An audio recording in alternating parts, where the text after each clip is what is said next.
Shalom jemaat Tuhan. Di hari ini kita akan belajar dalam satu topik kebenaran firman Tuhan yang mengajarkan kepada kita tentang bagaimana kita harus hidup menguasai diri. Nah, saudara-saudaraku, tapi sebelum kita mendengarkan kebenaran firman Tuhan, mari kita bersatu dalam doa. Bapa yang baik, Bapa yang bertata dalam kerajaan surga, kami datang kepadamu Tuhan, sujud menyembahmu Tuhan, buat kasih-Mu, penyertaan-Mu dalam kehidupan kami, tidak pernah henti-hentinya Tuhan.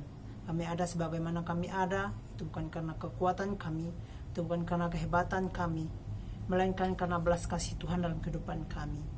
Bapa, sebentar kami akan mendengarkan kebenaran firman Tuhan. Biarlah hamba yang mendengar, yang membacakan kebenaran firman Tuhan atau yang menyampaikan kebenaran firman Tuhan, biarlah Tuhan berikan hikmat, pengertian, agar apa yang hamba sampaikan boleh dimengerti oleh jemaat-jemaat Tuhan. Begitupun mereka yang mendengarkan kebenaran firman Tuhan, biarlah Tuhan Engkau berikan telinga seorang murid, hati seorang hamba yang mau mendengar dan melakukan kebenaran firman Tuhan yang Tuhan perintahkan dalam kehidupan mereka ya Tuhan. Bapa, terima kasih, kami sambut kebenaran firman-Mu dengan penuh ucapan syukur. Kami berdoa mengucap syukur, haleluya, amin. Saudara-saudaraku, dalam hidup ini saya yakin dan percaya seringkali kita gagal dalam menguasai diri. Sebenarnya dalam kita bergaul sama teman-teman kita, tentunya saya pribadi, selama hidup saya, dalam saya bergaul dengan teman-teman, kadang saya susah untuk menguasai diri. Kadang saya susah untuk mengendalikan diri saya. Jadi kalau saya bergaul dengan orang-orang yang suka merokok, orang-orang yang suka mabuk, terkadang saya ikut juga dalam hal merokok. Nah, tapi di hari ini, dan satu kebenaran firman Tuhan yang mengajarkan kepada saya, yang mungkin kepada saudara teman-teman, tentang bagaimana kita harus menguasai diri dalam hal bergaul, dalam hal kita bersikap kepada orang-orang. Nah, dalam hal ini kita buka dalam Amsal 16 ayat 32. Biar saya akan membacakan buat kita semua, teman-teman, saudara-saudara, ikuti dalam Alkitab masing-masing. Amsal 16 ayat 32, begini bunyi firman Tuhan. Orang yang sabar melebihi seorang pahlawan, orang yang menguasai dirinya melebihi orang yang merebut kota. Sungguh luar biasa kuasa seseorang yang mampu menguasai diri. Seorang pahlawan seperti yang kita ketahui sangat sangat mampu bagaimana supaya dia boleh memenangkan peperangan. Seorang pahlawan juga mampu membuat taktik atau membuat strategi bagaimana supaya dia boleh memenangkan satu perlombaan atau satu peperangan. Nah, jadi yang ketahui, begitupun orang yang merebut kota. Kalau kita pikirkan secara manusiawi, merebut kota itu tidak gampang. Dalam merebut kota itu tidak gampang, saudara-saudara. Tapi di sini dikatakan orang yang mampu menguasai dirinya itu adalah orang yang mampu merebut, orang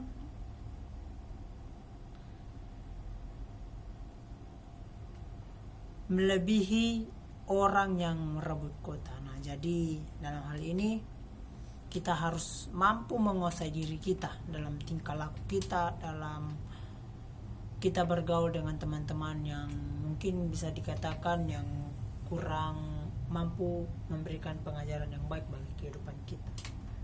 Dalam hal ini saya memberikan tema buat kita, menguasai diri. Menguasai diri ini di dalam ke-9 buah roh, penguasaan diri, di situ terdapat salah satunya yaitu penguasaan diri. Nah, jadi dalam 9 buah roh itu adalah penguasaan diri, itu termasuk di dalamnya. Jadi kita harus mampu menguasai diri kita sebagai orang percaya. Saudara-saudaraku, ada 3 poin yang akan saya sampaikan di hari ini bagi kita semua. Kenapa kita harus menguasai diri?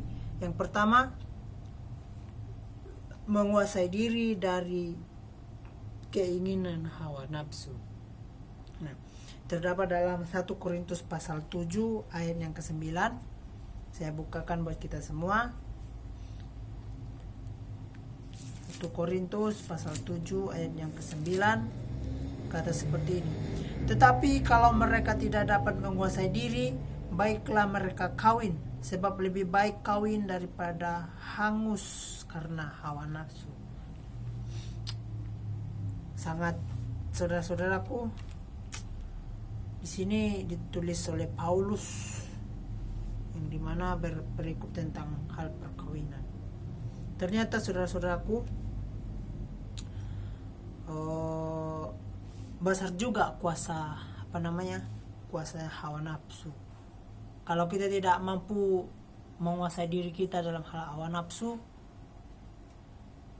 itu sangat berisiko bagi kita. Seperti kita sebagai hamba Tuhan yang mahasiswa, yang dimana kita dilarang untuk berpacaran. Di sini sangat dijelaskan kepada kita bahwa hubungan sebelum pernikahan itu tidak baik, atau sebelum perkawinan itu tidak baik, bahwa karena itu akan menjerumuskan kita kepada dosa. Itu akan menjerumuskan kita kepada hal-hal yang tidak baik. Contohnya, orang yang belum menikah, kalau mereka melakukan seks, ujung-ujungnya hamil, jadi penyesalan yang akan terjadi di dalamnya itu. Jadi sangat jelas dikatakan Paulus di sini.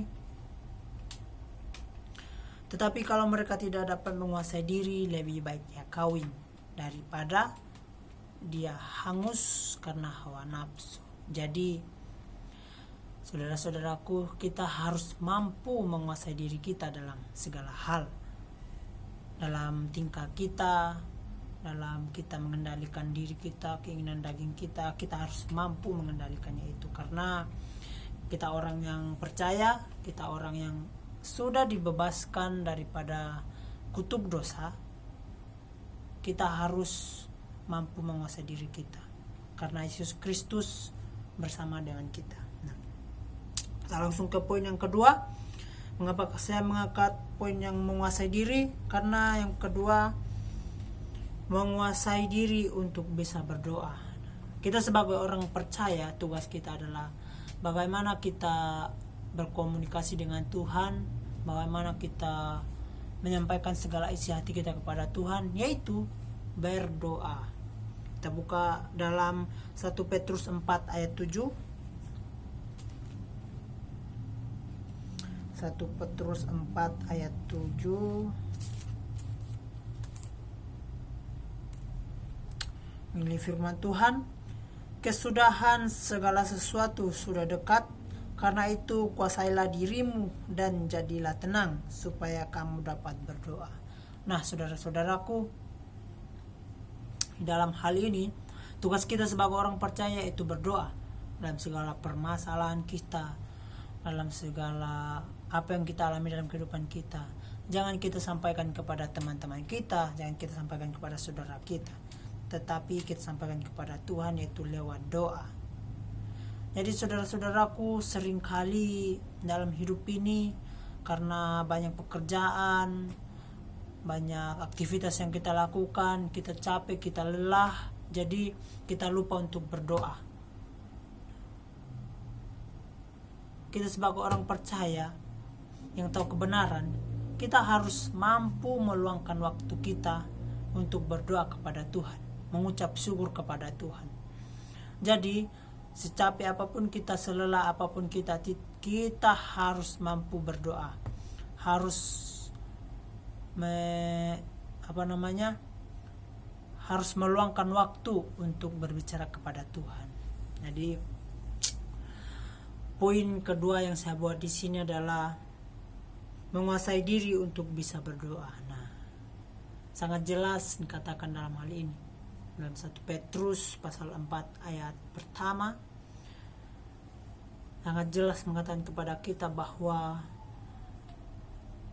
kita harus mampu menguasai diri kita. Kita harus mampu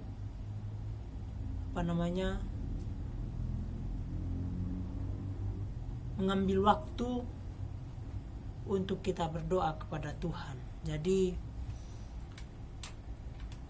penjelasan kepada kita harus banyak berdoa kepada Tuhan, karena berdoa di situ kita berkomunikasi dengan Tuhan, kita menyampaikan segala masalah yang kita hadapi. Yang ketiga, menguasai diri untuk kepentingan bersama. Terambil dalam 2 Korintus 5 ayat 13. 2 Korintus 5 ayat 13.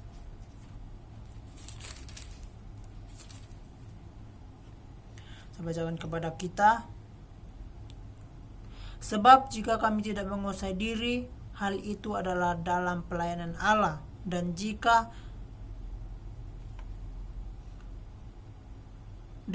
kami menguasai diri, hal itu adalah untuk kepentingan kamu. Sini ditulis Paulus bagaimana dia menguasai dirinya dalam melayani jemaat-jemaat di Korintus. Dalam hal ini Paulus mengatakan bahwa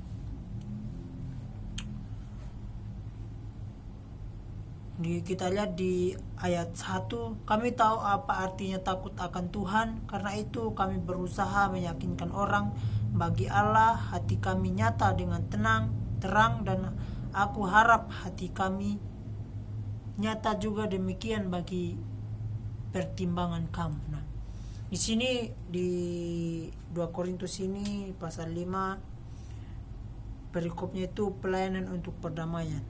Nah, di sini Paulus dalam melayani jemaat-jemaat yang ada di Korintus itu, walaupun sebegitu banyak permasalahan, begitu banyak cercaan godaan yang dihadapi dalam melayani jemaat-jemaat di Korintus ini, tetapi dia tetap mampu menguasai dirinya. Dalam hal ini Paulus bisa saja menyombongkan dirinya, bisa saja dia meninggikan dirinya, tapi dia tidak lakukan, karena dia tahu bahwa dia dan jemaat-jemaat atau orang percaya yang ada di Korintus itu sama saja. Kenapa dia tidak melakukan itu? Dia tidak meninggikan diri, karena kalau dia meninggikan diri, pastinya penilaian jemaat-jemaat yang ada di Korintus atau orang percaya yang ada di Korintus itu tidak baik. Jadi untuk kepentingan bersama, apapun kita lakukan dalam hidup ini, untuk kepentingan bersama, tidak ada lagi yang namanya iri, tidak ada namanya dengki. Jadi kita harus jalan bersama, kita harus melakukan sesuatu bersama-sama. Nah, terima kasih saudara-saudaraku. Kesimpulannya bagi kita, dalam hidup kita sebagai orang percaya, kita harus mampu menguasai diri kita. Terima kasih, Tuhan Yesus memberkati. Shalom.